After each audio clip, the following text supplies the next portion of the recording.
abdi pribadi menganjurkan kalau di dalam kencing jangan dibiasakan berdiri. Sok aya kene jamaah Masjid Al-Bayan lamun kencing di WC anu berdiri. Di WC mau disebutkan sering saya meninggali dari pantauan karena ditutup tingkana sieun WC tingkana biasa di ruangan berdiri. Jadi kalau tidak bisa menjaga itu, menjaga air kencingnya atau hadas kecilnya, maka sholat itu rusak sholatnya. Tuh.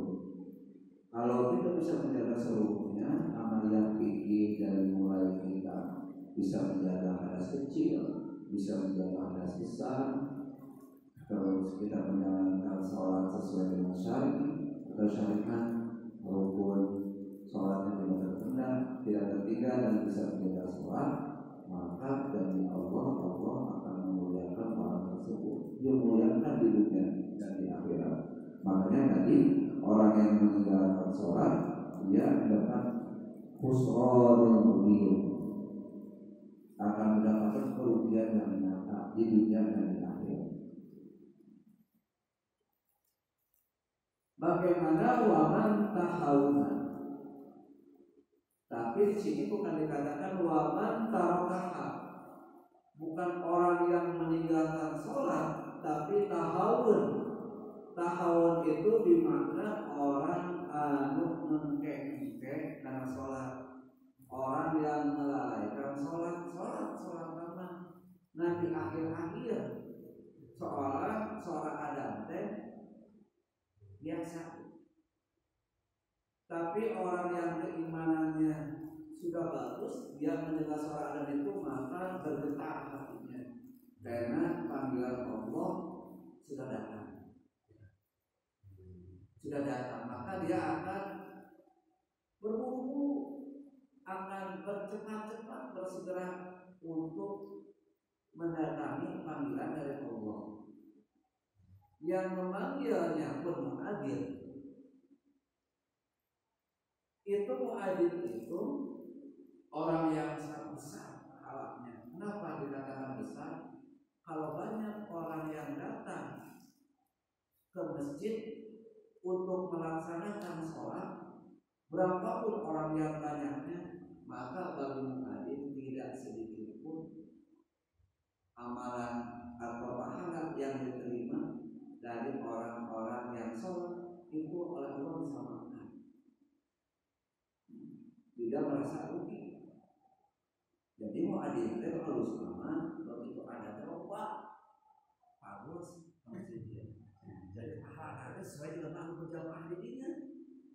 Ada orang mengaku itu muadzin teh termasuk abdi. Jadi pahala muadzin itu sesuai orang banyak dia mendapatkan, tidak berkurang sedikit pun. Makanya perlu naik di mobil. Perebut nih terus mudah, tidak usah perebut padatan adalah panggilan datang ke abad. Apakah datang ngerokok ada pulang panggilannya biasa muadzin ada. Wa man tahawuna bis-sholati, barang siapa yang melalaikan tahawun, melalaikan sholat, aqabatullah asrata ukubah, maka Allah akan memberikan siksaan kepada orang yang tahawun. Siksaannya dihon asarota atau kasrota dengan 15 siksaan. Ini bukan orang yang meninggalkan sholat, tapi orang yang melakukan sholat tapi tahawun. Tahawun itu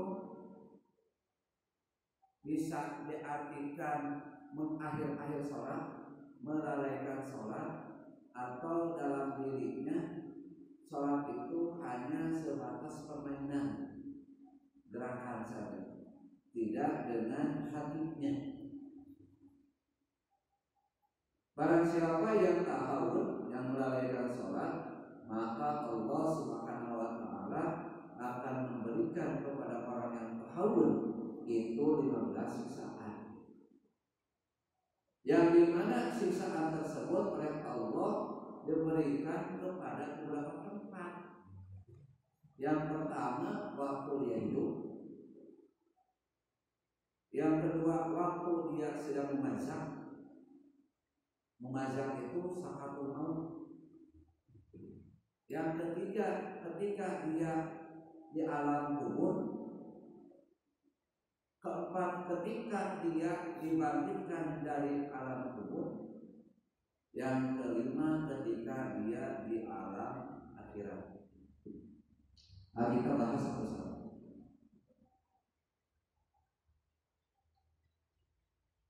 Khamsu fid dunya, maka Allah akan memberikan siksaan kepada orang yang tahawun di dalam sholatnya, akan memberikan 15 siksaan. 5 siksaan itu waktu dia hidup di dunia. Waktu hidup di dunia dia akan diberikan 5 siksaan oleh Allah Subhanahu wa Ta'ala.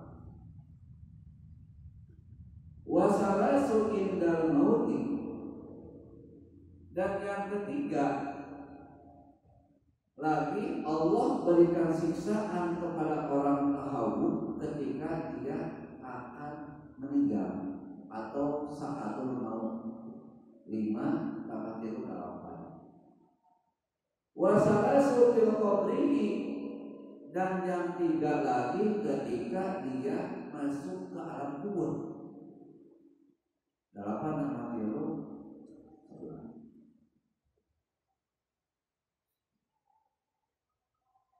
Wasalasu inda furujihi minal qabri, dan yang 3 lagi ketika dia keluar dari alam kubur atau yaumul ba'ats, akan menghadap Allah Subhanahu wa Ta'ala di padang mahsyar, dan dia akan dimizan, akan ditimbang segala amal perbuatannya.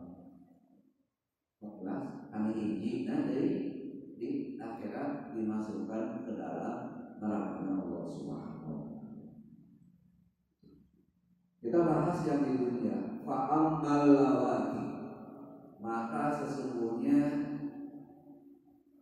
siksaan bagi orang yang tahawun di dalam sholatnya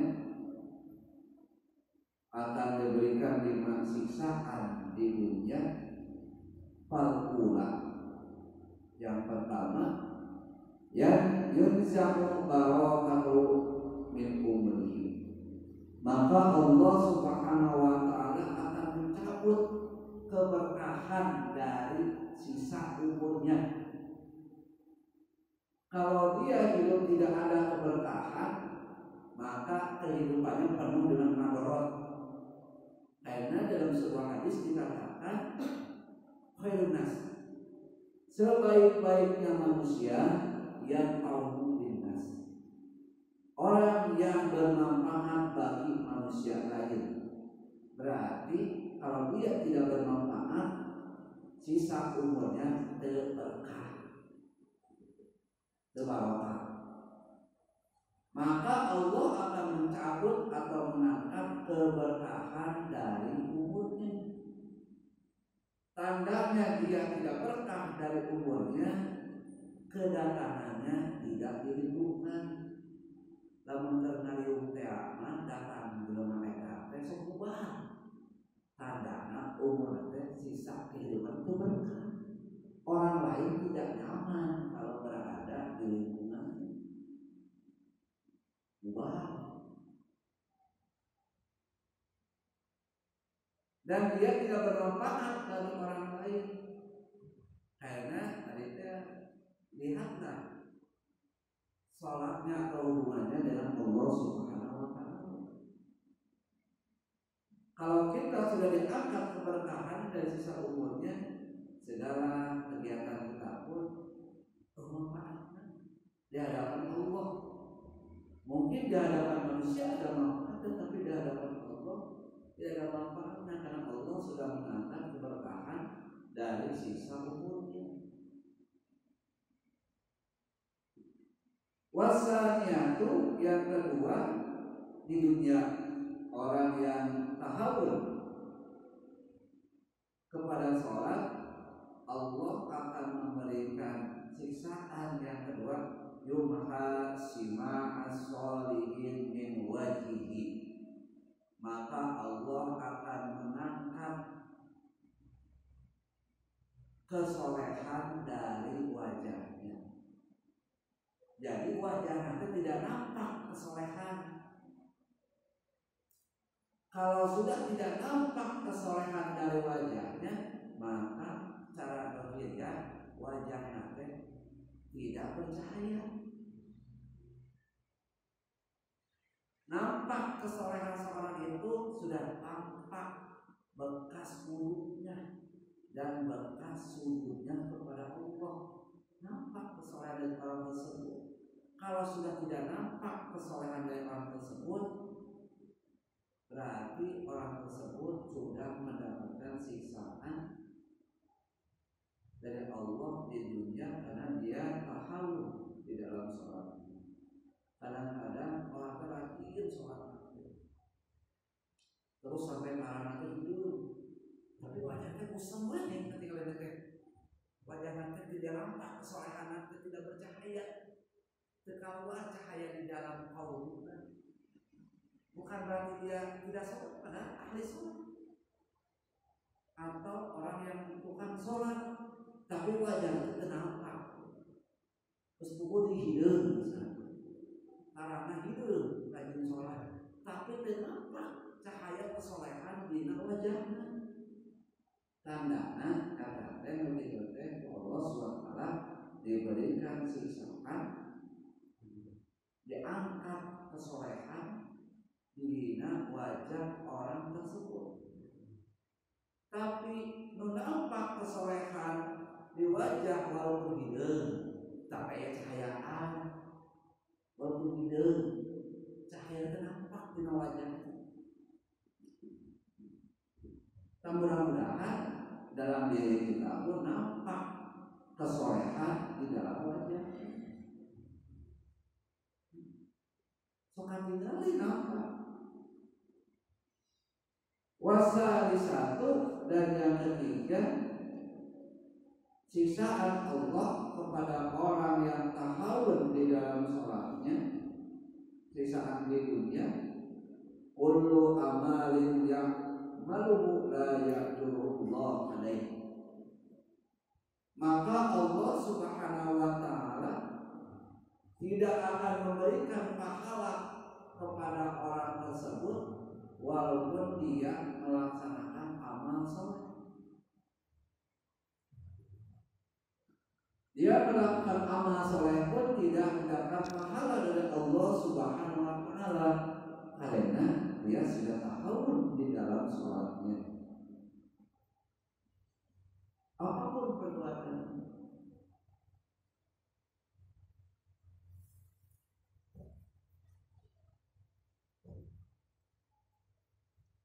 warrobimu dan yang keempat, yarfa'ul lahu du'a ila sama.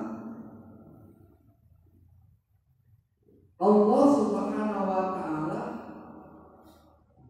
tidak akan menerima atau tidak akan mengijabah segala doanya. Jadi doanya tembus langit, tembus ke langit. Jadi doa nanti hanya sebatas langit dunia. Setiap dia berdoa, doanya oleh Allah patut ditolak karena tahawun di dalam sholat. Kalau setiap doanya oleh Allah Subhanahu diangkat ke langit, berarti apapun yang dia minta kepada Allah, karena dia sudah melalaikan hak Allah. Hak Allah itu diibadahi dengan sesungguhnya, dengan sebenarnya ibadah. Makanya hak itu di atas kebenaran.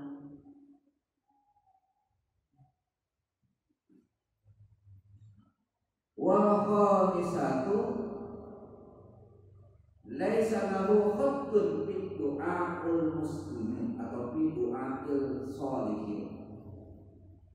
Yang kelima, dia tidak akan diberikan, tidak akan menerima doa dari orang-orang soleh. Kenapa dikatakan dia tidak akan menerima kecipratan doa dari orang-orang soleh? Karena kalau kita sedang berdoa, pasti kita mendoakan kaum muslimin wal muslimat di dalam doa siapapun, dan di dalam beristighfar pun memohon ampun kepada Allah Subhanahu wa taala, pasti setiap kaum muslimin dan muslimat akan terbawa. Seperti kita beristighfar kepada Allah, astagfirullahaladzim, alladzi la ilaha illa huwal hayyul qayyum wa atubu ilaihi wa jami'ul muslimina wal muslimat wal mu'minina wal mu'minat al ahya'u minhum wal amwat. Itu setiap orang-orang soleh, setiap orang muslim sedunia pasti ngadoakeun kepada kaum muslimin wal muslimat anu masih kena hirup dan kaum muslimin dan muslimat yang sudah meninggal. Itu diistighfar. Bagi orang yang tahawun tidak akan kecipratan doa atau istighfar dari orang-orang soleh. Makanya kita pun berdoa pasti ngadoakeun khutbah Jumat, khotib pasti ngadoa Allahumma fir lil muslimin wal muslimat wal mu'minina wal mu'minat. Kita khutbah Jumat, Allahumma fir, ya Allah ampunilah jami'ul muslimin wal muslimat, seluruh orang muslim laki-laki dan muslim perempuan bangsa dunia, wal mu'minina wal mu'minat, orang yang beriman laki-laki dan orang yang beriman perempuan, didoa. Maka orang yang tahawun di dalam sholatnya tidak akan mendapatkan doa dari orang-orang soleh. Siapa orang soleh? Orang yang taat kepada Allah, orang yang tidak atau takut melakukan dosa karena Allah, bukan karena manusia. Siapapun bisa jadi orang soleh. Jadi orang soleh tidak terpaku kepada kiai, ayeuna, ustaz kita, kepada makhluk Allah, kaum muslimin wal muslimat yang mau melaksanakan perintah Allah, menjauhi larangan Allah, dan dia tidak mau bermaksiat atau berbuat dosa hanya karena Allah, bukan karena manusia. Bagaimana? Jadi dunia. Jadi itu yang lima kepada orang yang di dunia itu mungkin akan terasa. Misalkan kalau di kita, naudzubillah min dzalik, misalkan termasuk orang yang tahawun di dalam sholat, naudzubillah min dzalik, mudah-mudahan tidak. Kalaupun misalnya kita termasuk kepada orang tersebut, mungkin akan merasakan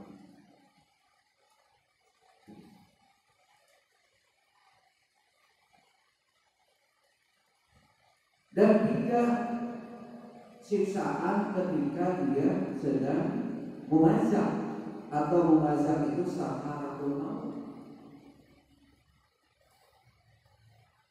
Di waktu dia meninggal dunia atau